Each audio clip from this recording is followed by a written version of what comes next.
जय शनिदेव। मेरे प्रिय भक्तगणों, माताओं और बहनों, आप सभी का हृदय से स्वागत है। आज हम जिस कल्याणकारी कथा का रसपान करने जा रहे हैं वह आपके जीवन के कई संकटों को दूर कर देगी। अक्सर हम सब अपनी रोजमर्रा की जिंदगी में अनजाने में ही शनिवार के दिन कुछ ऐसी गलतियां कर बैठते हैं जिससे न्याय के देवता शनिदेव महाराज रूठ जाते हैं। आज की कथा हमें यही सिखाएगी कि शनिवार को भूलकर भी वो कौन सी एक सबसे बड़ी गलती है जो नहीं करनी चाहिए। कथा बहुत ही शिक्षाप्रद है, इसीलिए इसे ध्यान से पूरा सुनिएगा। और हाँ, अगर आप भी शनिदेव की कृपा अपने परिवार पर बनाए रखना चाहते हैं तो बहुत ही प्रेम से इस वीडियो को लाइक कर दे और हमारे चैनल को सब्सक्राइब कर लें। तो चलिए बड़े ही भक्ति भाव के साथ इस कथा का रसपान करते हैं। प्रिय दर्शकों, यह कहानी है एक बहुत ही सीधे साधे परिवार की। एक छोटे से कस्बे में दीपक और उसकी पत्नी सीता रहते थे। दीपक एक छोटा सा व्यापारी था और सीता बहुत ही धार्मिक विचारों वाली, घर गृहस्थी संभालने वाली एक भोली भाली स्त्री थी। सीता के मन में भगवान के लिए बहुत श्रद्धा थी।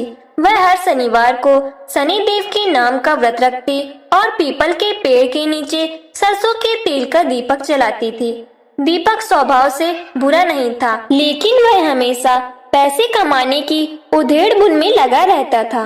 घर की माली हालत बहुत अच्छी नहीं थी। कई बार तो ऐसा होता था कि दीपक को व्यापार में नुकसान उठाना पड़ता था और घर में खाने के लाले पड़ जाते थे। ऐसी स्थिति में सीता ही थी जो दीपक को ढांढस बंधाती थी।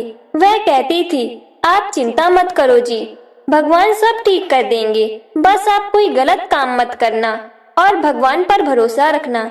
दिन बीतते गए। एक बार दीपक को खबर मिली कि पास के एक बड़े शहर में लोहे का बहुत बड़ा बाजार लगा है और वहाँ लोहे का सामान बहुत ही सस्ते दामों में मिल रहा है। दीपक की एक छोटी सी लोहे के औजारों की दुकान थी। उसने सोचा कि अगर वह वहाँ से बहुत सारा लोहा औने पौने दाम में खरीद लाए तो उसे अपनी दुकान में बेचकर वह मोटा मुनाफा कमा सकता है। दीपक ने तुरंत शहर जाने की तैयारी शुरू कर दी। उसने अपने जीवन भर की जमा पूंजी एक पोटली में बांधी और घर से निकलने लगा। सीता ने जब देखा कि दीपक तैयार हो रहा है तो उसने पूछा, जी आप इतनी सुबह सुबह कहाँ जा रहे हैं? दीपक ने खुश होते हुए कहा, सीता आज मेरी किस्मत खुलने वाली है। शहर में सस्ता लोहा मिल रहा है। मैं आज ही जाकर बहुत सारा लोहा खरीद लाऊंगा, फिर देखना हमारे सारे दिन फिर जाएंगे। यह सुनकर सीता के माथे पर चिंता की लकीरें उभर आई। उसने घबरा कर कहा, अरे नहीं जी, आज तो शनिवार का दिन है। शनिवार के दिन लोहा खरीदना शास्त्रों में बिल्कुल वर्जित माना गया है। शनिदेव इससे बहुत नाराज होते हैं। आप आज के दिन लोहा बिल्कुल मत खरीदिए, कल रविवार को चले जाना। दीपक ने झुंझलाते हुए कहा, तुम और तुम्हारे ये रोज रोज के वहम। अरे कल तक तो वह सारा सस्ता माल बिक जाएगा। मैं यह मौका हाथ से नहीं जाने दे सकता। सीता ने दीपक का हाथ पकड़ लिया और सिसक सिसक कर रोने लगी। उसने कहा, मेरी बात मान लीजिए, यह बहुत बड़ी गलती होगी। भगवान के नियमों को मत तोड़िए। हमें जो रूखा सूखा मिल रहा है उसी में हम खुश हैं, लेकिन शनिवार को घर में लोहा मत लाइए। लेकिन दीपक पर तो जैसे अमीर बनने का भूत सवार था। उसने सीता का हाथ झटक दिया और बोला, तुम घर का काम देखो, मुझे मेरे व्यापार के बारे में मत सिखाओ। यह कहकर दीपक घर से निकल गया। सीता बेचारी रोती रह गई।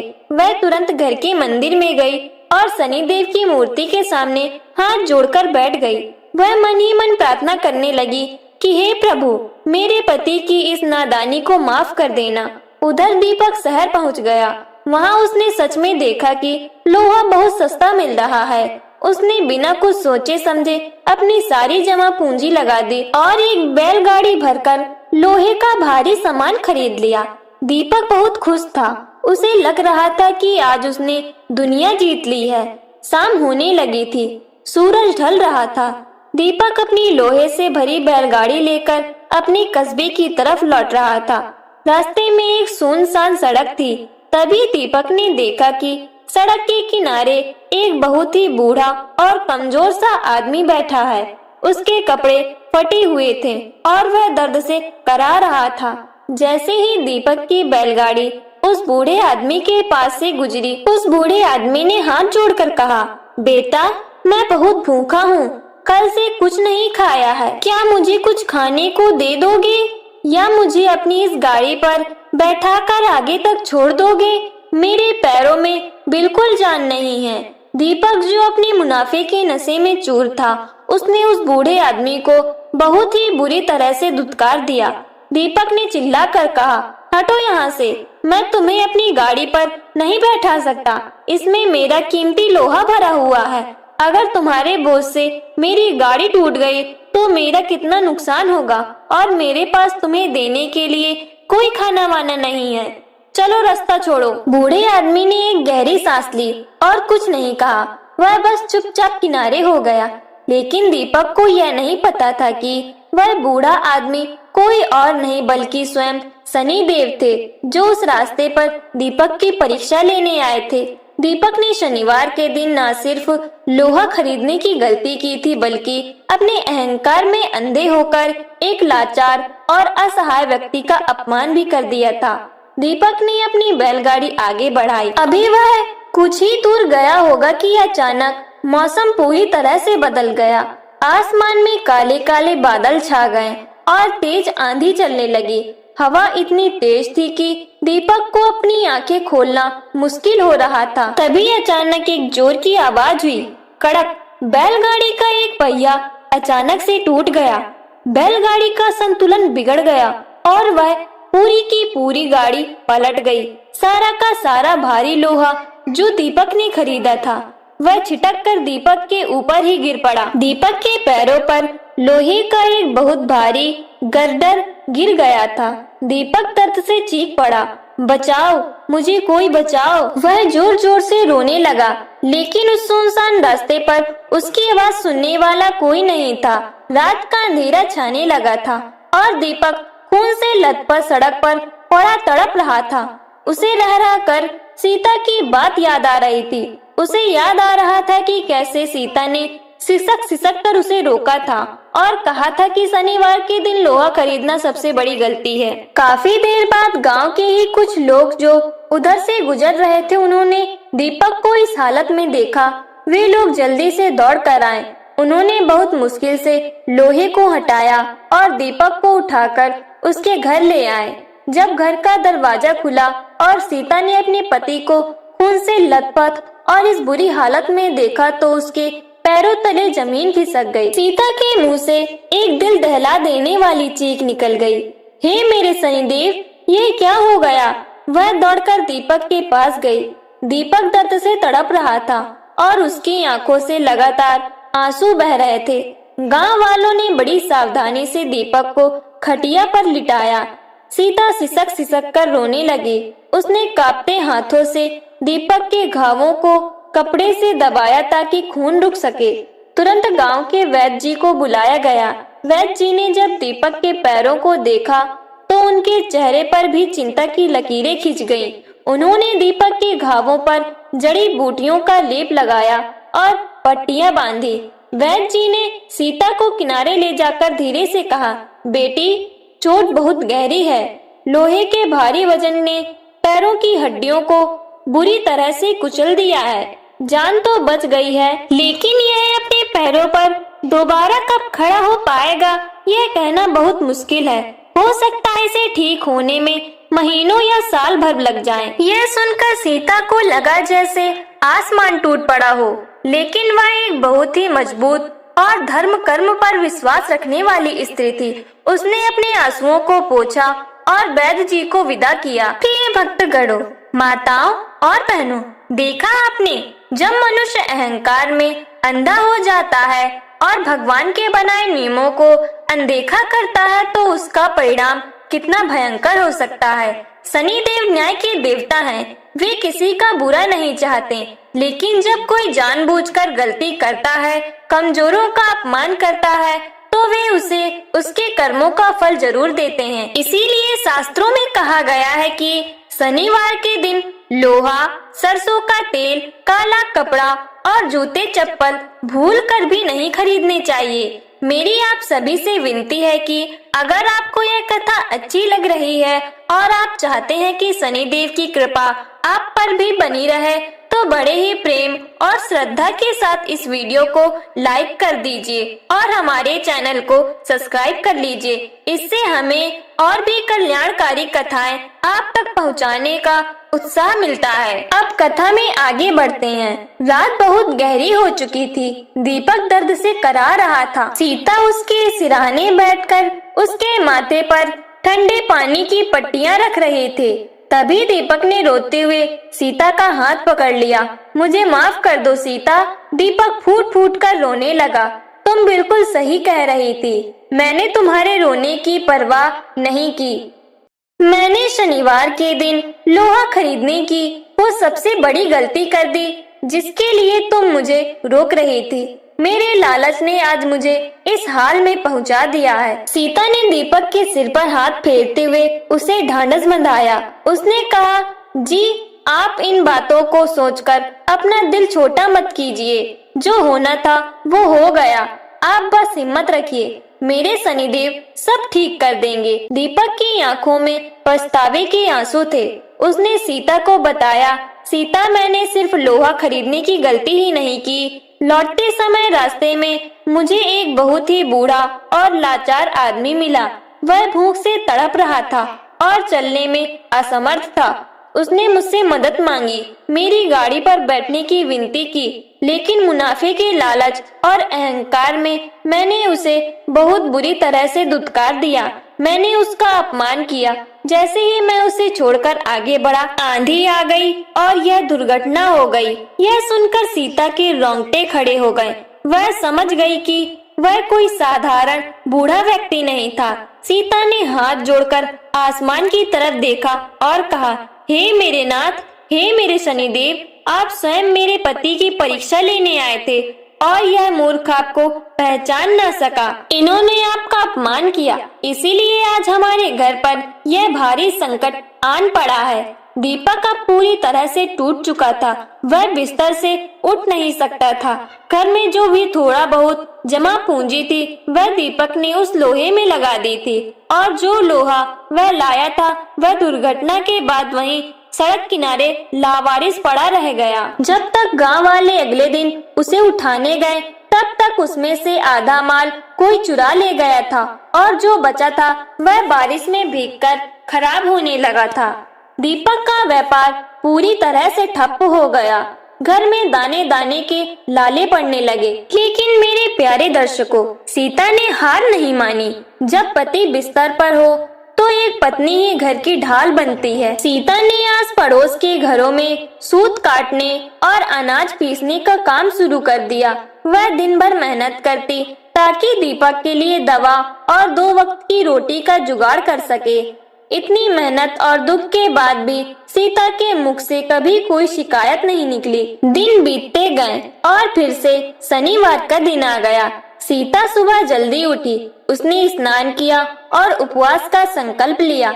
घर में खाने को कुछ खास नहीं था, लेकिन उसने अपने हिस्से का थोड़ा सा गुड़ और चना शनि देव के लिए निकाल कर रख लिया। शाम होने पर सीता गांव के बाहर उसी पुराने पीपल के पेड़ के पास गई जहां वह हर शनिवार जाती थी। उसने पेड़ की जड़ में जल चढ़ाया और सरसों के तेल का एक छोटा सा मिट्टी का दीपक जलाया। सीता वहीं जमीन पर बैठ गई और सिसक सिसक कर रोने लगी।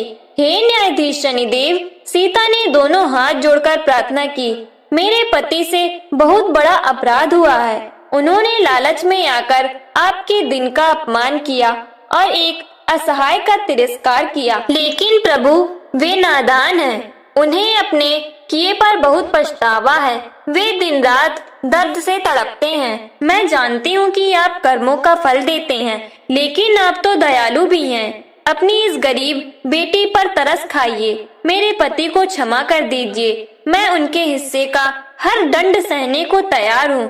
बस उन्हें उनके पैरों पर खड़ा कर दीजिए। सीता की पुकार में इतनी पीड़ा और इतनी सच्चाई थी कि आसपास के पत्ते भी जैसे शांत हो गए। वह रोती रोती वहीं पीपल के पेड़ के सहारे सिर टिकाकर काफी देर तक बैठी रही। उधर घर में दीपक अकेला खटिया पर लेटा हुआ था। उसके पैरों में असहनीय दर्द हो रहा था। तभी उसे लगा कि घर के बाहर कोई खड़ा है। बाहर से एक बहुत ही भारी लेकिन शांत आवाज आई, अलख निरंजन, क्या कोई है घर में? एक भूखे साधु को भिक्षा मिलेगी? दीपक चौंक गया। उसने खटिया से ही आवाज लगाई, महाराज, घर में तो कोई नहीं है। मेरी पत्नी बाहर गई है और मैं बिस्तर से उठने में असमर्थ हूँ। आप कृपया थोड़ी देर बाद आ जाइए। लेकिन दरवाजे पर खड़े उस साधु ने कहा, बेटा, मैं बहुत दूर से आया हूँ। मुझे बहुत जोरों की प्यास और भूख लगी है। क्या तुम मुझ अपाहिज को एक लोटा जल भी नहीं पिला सकते? अपाहिज शब्द सुनते ही दीपक के कानों में उस बूढ़े आदमी की आवाज गूंजने लगी जिसका उसने अपमान किया था। दीपक का कलेजा कांप उठा। उसे लगा कि यह उसके पापों का प्रायश्चित करने का और अपनी भूल सुधारने का आखिरी मौका है। उसने मन ही मन शनिदेव को याद किया और अपनी पूरी ताकत लगा दी। पैरों में इतना भयंकर दर्द था कि मानो हजारों सुइयां एक साथ चुभ रही हों। लेकिन आज दीपक को अपने दर्द से ज्यादा उस बाहर खड़े भूखे प्यासे साधु की चिंता थी। वह खटिया से नीचे खिसका और कोहनियों के बल जमीन पर घिसटता हुआ किसी तरह मटके तक पहुंचा। उसने एक लोटे में जल भरा और दर्द से कराहता हुआ घिसट घिसट कर दरवाजे तक आ गया। दरवाजा खोलते ही उसने देखा कि सामने एक बहुत ही तेजवान साधु खड़े हैं। उनके चेहरे पर एक अजीब सा नूर था। दीपक ने कांपते हाथों से जल का लोटा आगे बढ़ाया और सिसकते हुए बोला, महाराज, मुझे क्षमा करें, मैं अपने पैरों पर खड़ा नहीं हो सकता। मेरे कर्मों की सजा ने मुझे इस हाल में पहुंचा दिया है। आप यह जल ग्रहण करें। साधु ने जल लिया और बहुत ही शांत भाव से मुस्कुराकर बोले, बेटा दीपक, इंसान जब अपने अहंकार की सीढ़ी से नीचे उतरता है तभी उसे ईश्वर के दर्शन होते हैं। तूने शनिवार के दिन लोहे का व्यापार करने की जो सबसे बड़ी भूल की और अपने लालच में अंधे होकर एक लाचार का जो अपमान किया, उसका दंड तुझे मिल गया। लेकिन तेरी पत्नी सीता की सच्ची भक्ति ने तेरे सारे पाप धो दिए।